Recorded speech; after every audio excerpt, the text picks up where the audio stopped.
In verse 28 of chapter 11, sabi po dito, when she had said this, she left and called her Mary, her sister, saying, the teacher is here and is calling for you.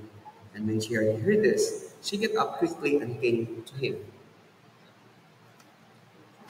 Now Jesus had not yet come into the village, but was still at the place where Martha met him. Then the Jews who were with her in the house and were consoling her, when they saw that Mary had gotten up quickly and left, they followed her, thinking that she was going to the tomb to weep there. So when Mary came to the place where Jesus was, she saw him and fell at his feet, saying to him, Lord, if you had been here, my brother would not have died. Therefore, when Jesus saw her weeping, and the Jews who came with her also weeping, he was deeply moved in spirit and was troubled. And he said, where have you laid him? They said to him, Lord, come and see. Jesus wept. So the Jews were saying, see how he loved him. But some of them said, could this man who opened the eyes of the man who was blind not have also kept this man from dying? So Jesus, again being deeply moved within, came to the tomb. Now it was a cave, and a stone was laying against it. Jesus said, remove the stone. But Martha, the sister of the deceased, said to him, Lord, by this time there will be a stench, for he has been dead 4 days. But yet, so they removed the stone, and Jesus raised his eyes and said, Father, I thank you that you have heard me, but I knew that you always hear me. Nevertheless, because of the people standing around, I said it, so that they may believe that you sent me. And when he had said these things, he cried out with a loud voice, Lazarus, come out. Out came the man who had died, bound hand and foot with wrappings, and his face was wrapped around with a cloth. Jesus said to them, unbind him and let him go. Therefore, many of the Jews who came to Mary and saw what he had done, or what Jesus had done, believed in Jesus. But some of them went to the Pharisees and told them the things which has done, or just had done. Ngayon, dito na tayo sa ating questions and discussion. So forward na tayo, doon tayo sa last question that I mentioned last Sunday, yung assignment natin. So ngayon, ito yung question na tinanong ko. What was Jesus actually asking from the people to remove?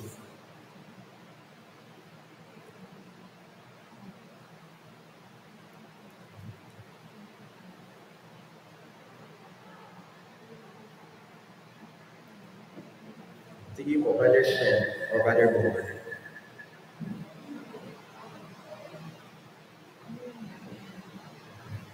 Ano kayong bagay na gustong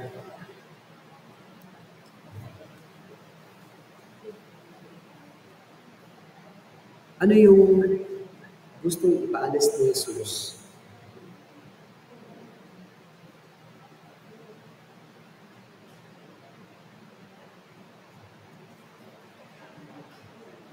And what do you think about Martha's response?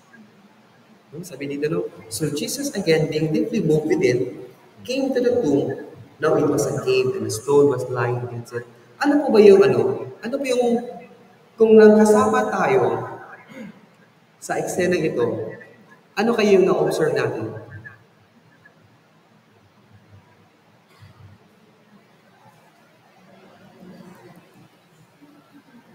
Ano yung gustong ma-accomplish ni Jesus Christ sa event na ito?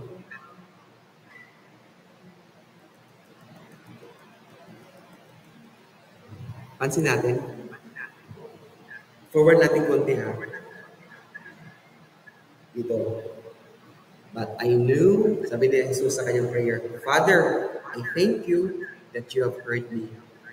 But I knew that you always hear me. Nevertheless, because of the people standing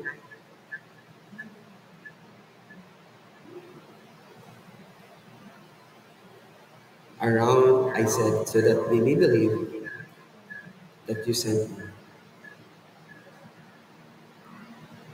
Kaya,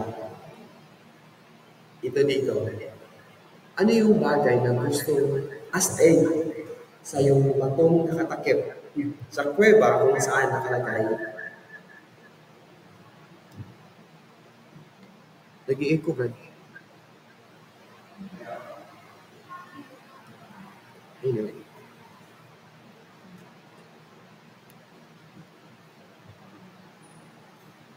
So sa tingin natin, what was actually Jesus wanted from the people to remove aside from the stone na nandoon sa harapan o nandoon.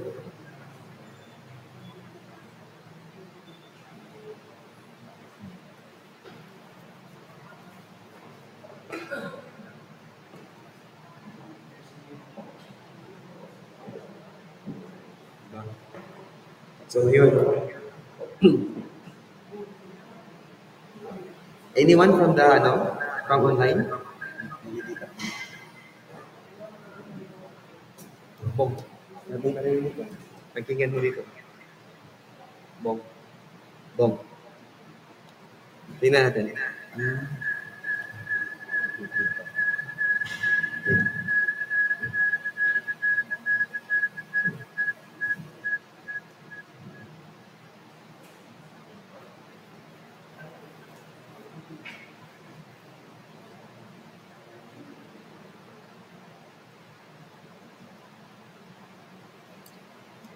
Anyone po?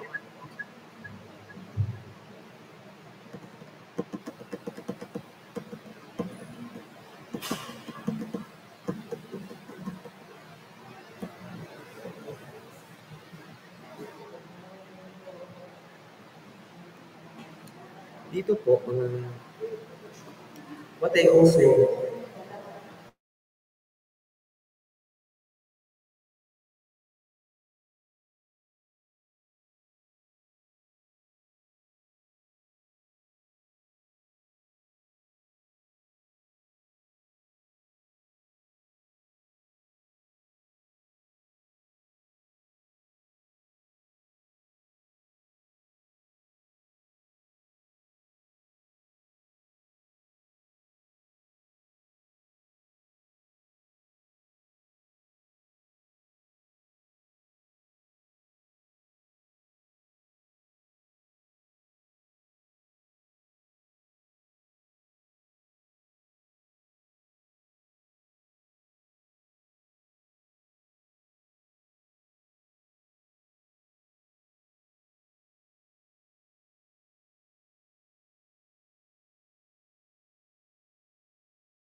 pinapakita ba dito yung faith ni Martha? Na, di ba sabi yung confession niya dati, sabi niya, yeah, you're the resurrection and the life. And then, nung sinabi ko, sige, ipapakita ko sa inyo na ako nga ang resurrection and the life. Tanggalin niyo yung harang na bato.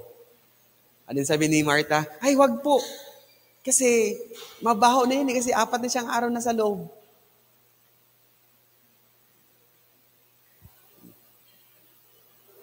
Pinapakita niya ba yung yung faith niya? Or anong pinapakita ni Martha doon, Brad?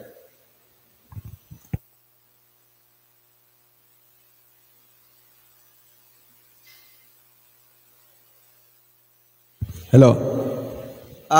Brad, no question yun faith ni Martha kay Jesus. Kasi yun pagdating pala ni Jesus, sinabi niya, Lord.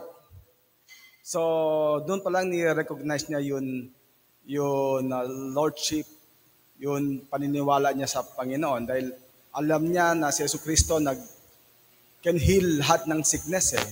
Nakita niya na heal yung blind na pinakita niya, yung lame napalakad niya. So no question yung kanyang faith.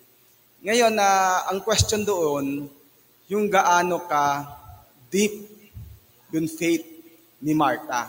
Alam niya yun na kaya ang Panginoon magpagaling. Pero wala sa kanyang isip na kaya ng Panginoon i-raise si Lazarus from the dead. So ang question is, gaano kalalim ang faith ni Martha? And so, sa atin. So, ang kausap ni Jesucristo ang mga disciples eh. So, naniniwala sa Panginoon, no question doon. Ganun din tayo. Naniniwala tayo, pero ang question ngayon is gaano kalalim ang ating paniniwala. So, that's why nga yun, the whole John kasi, ang objective talaga niyan is to, para maniniwala tayo. So, yun nga. So, sabi niya, I am the resurrection, I am the life mismo, di ba? So, kung ganun siya, kaya niya magbigay ng buhay. So, yun ang yung lalim ng paniniwala. So, maybe we can also ask that question to ourselves, no? Gaano ba ang ka-deep ang ating paniniwala sa ating Panginoon? Brad, yung conviction mo niyan, does it relate also yung mga first century church? Yung pinapakain sa leon, yung ginagawa silang spectacle di ba, doon sa Colosseum nila.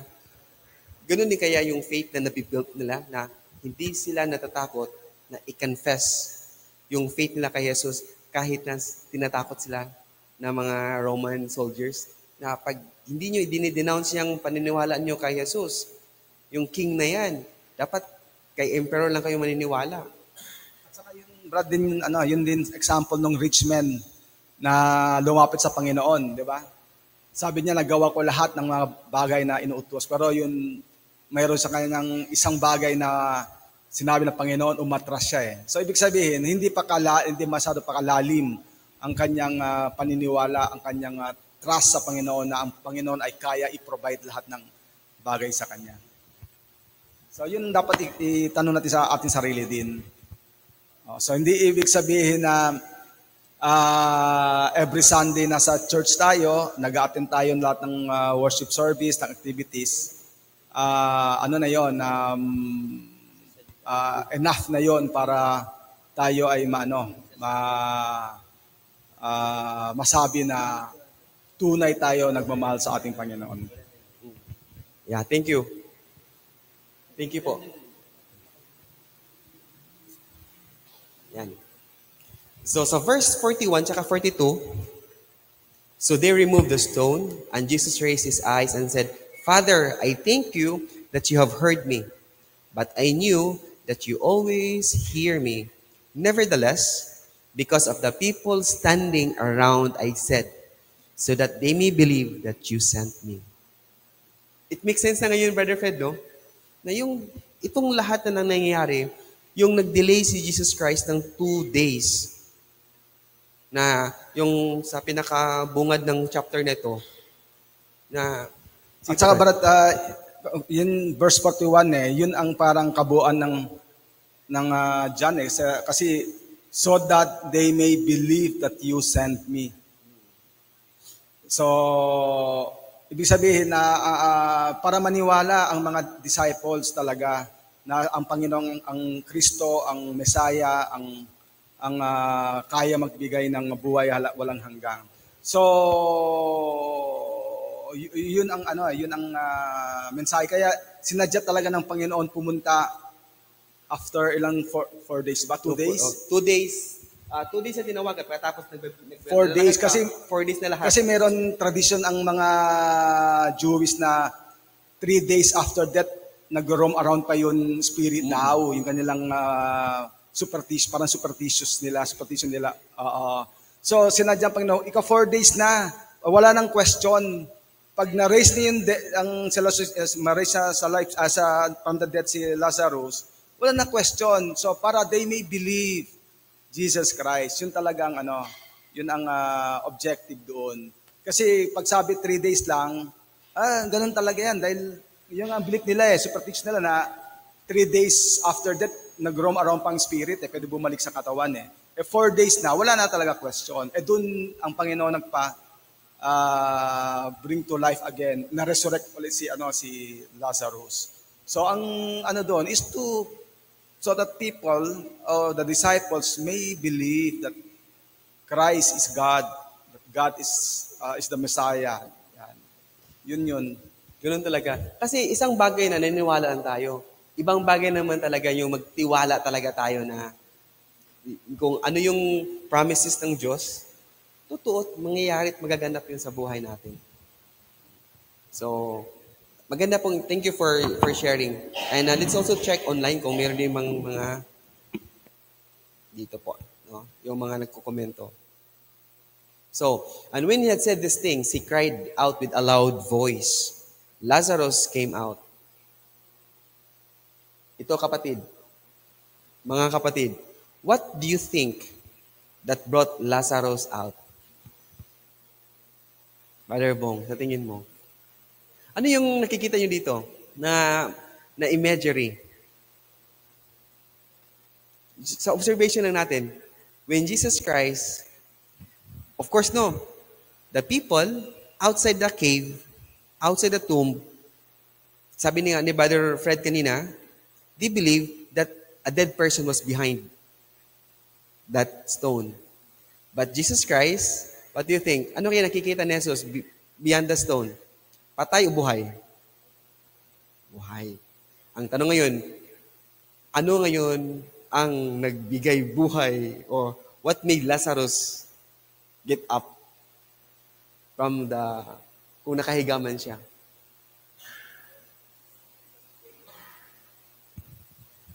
Thank you. Could be faith. Nagkaroon ng faith si Lazarus. Ano pa? Si Lazarus man may faith or ano pa yung anyone from the back?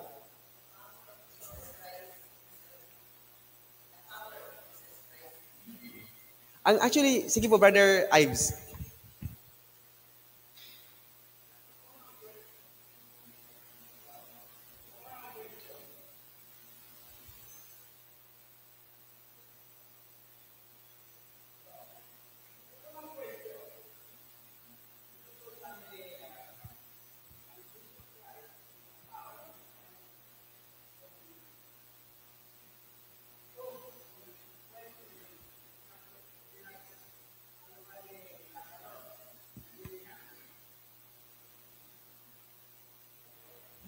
Wala din. Sapagkat nga, nung utusan yung mga tao, nabuksan yung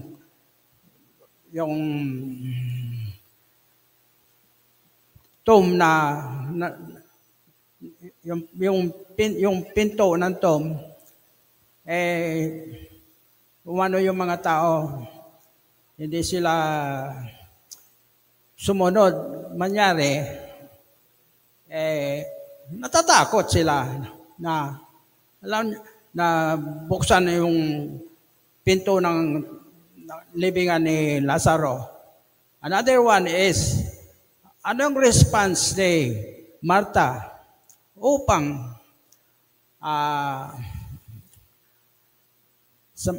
ang response niya ay, Lord, kung ikaw ay naririto lamang, hindi mamamatay ang kapatid ko, si Lazaro.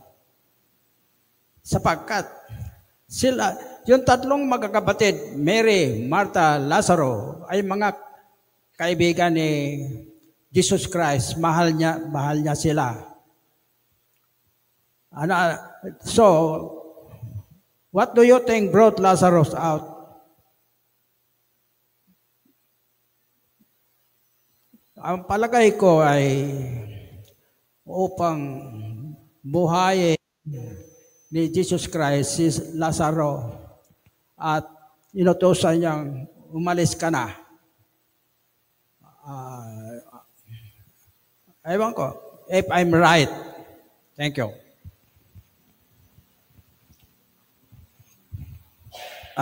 Para sa akin, bro, may dalawa akong nakikita dito. First, let's focus muna kasi kay Lazarus. Since Lazarus is already dead, his faith nandun pa rin, syempre. But,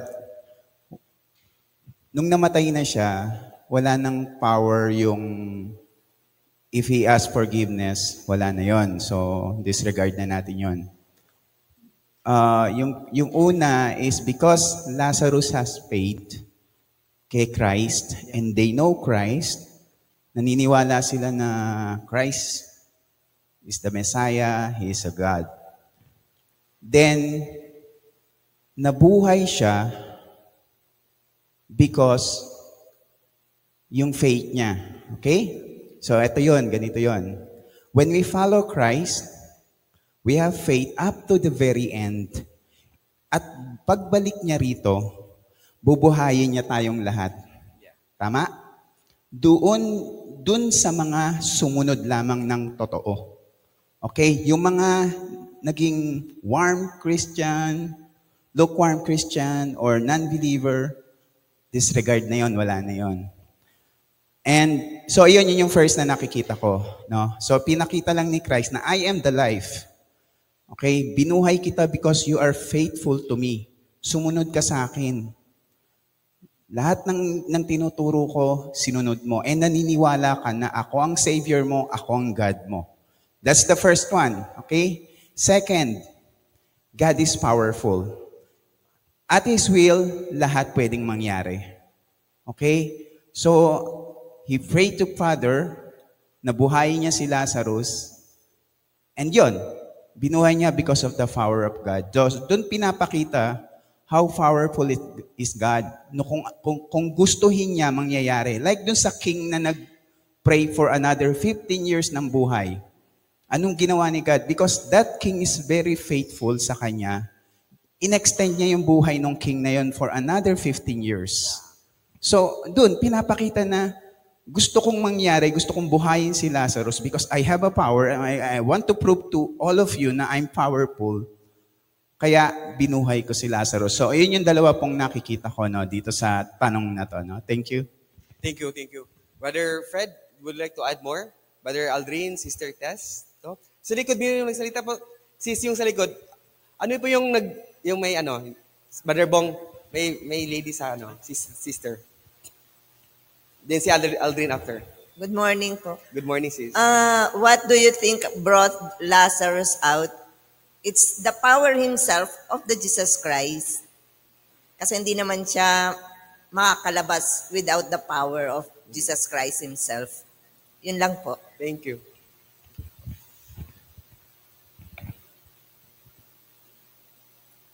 I believe it's demonstration siya nung Hebrews chapter 1 verse 3. Babasahin ko po. Pertaining to our Lord Jesus Christ, He is the radiance of the glory of God and the exact imprint of His nature. And He upholds the universe by the word of His power. So, the word that made this universe to come to existence is the same word that brought Lazarus out when Jesus Christ said, Lazarus come out. And I believe yung focus ng eksena na ito is yung kapangyarihan ng ating Panginoong Hesus at saka yung kapangyarihan ng salita niya. Na yun yung dapat na paniwalaan ng mga tao na nakakakita doon sa eksena po na yun. Thank you. Diba? When Jesus Christ tried to stop the storm, ang sinabi niya, stop, be calm. The same words din na, let there be light, let there be stars, let there be moon, suns, let there be universe. That's the power of God through His Word. And the same power na meron din tayo dito. If you read and live by this, ba't tayo matatakot sa buhay natin dito, di ba? And sometimes, yun din let me also reflect. We have 5 minutes, 3 minutes na nga tayo. We will continue next week. Pero gusto ko rin i-emphasize, for the past few months, I've been doing prison ministry sa Bilibid. And this is what I actually find out na hindi lang naman talaga sila yung nakakulong doon, pati yung mga tao nasa labas ng Bilibid. Somehow, we are enslaved, we are imprisoned because of the unbelief. People may believe God, but somehow they were not able to experience the power of God to liberate us, to free us from the power of this world that somehow stop us from living the kind of life that God would want for us all to have. And I hope and I pray na sa ating pagpapatuloy sa pag-aaral nitong event na ito, parang nung una, di ba, yung unang ginawa ni Jesus na sabi niya, I am the light of this world. Never pa nangyari yung isang taong bulag, inborn child, nagkaroon ng sight. Ngayon, sabi ni Brother Fred kanina, 4 days na, wala nang chance yan na pwede pa siyang mabuhay kasi 4 days na nga siyang nakabaon sa libingan. And yet, Jesus Christ continue to prove again. Kung pwede bang again and again and again, hanggat ma-establish lang talaga that the people will have faith and to believe na siya nga ang Messiah, na siyang magliligtas nating lahat. So again, if you have more questions you would like to add, please do so lang po no, dito sa ating online chat. And again, thank you so much for the participation. May I ask Brother Bong to close us with a word of prayer.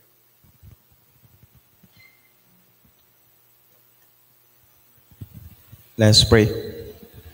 Dakilang Ama na sa kalangitan, salamat pong muli sa inyo sa araw na ito, sa buhay na pinagkaloob niyo po sa amin, and for all the blessings na binibigay niyo po sa amin sa araw-araw. And thank you for these words. Thank you for this lesson that strengthen our spirituality, Lord, and to expand our knowledge tungkol po sa inyo. Salamat po sa mga inyong salita, sa inyong mga utos.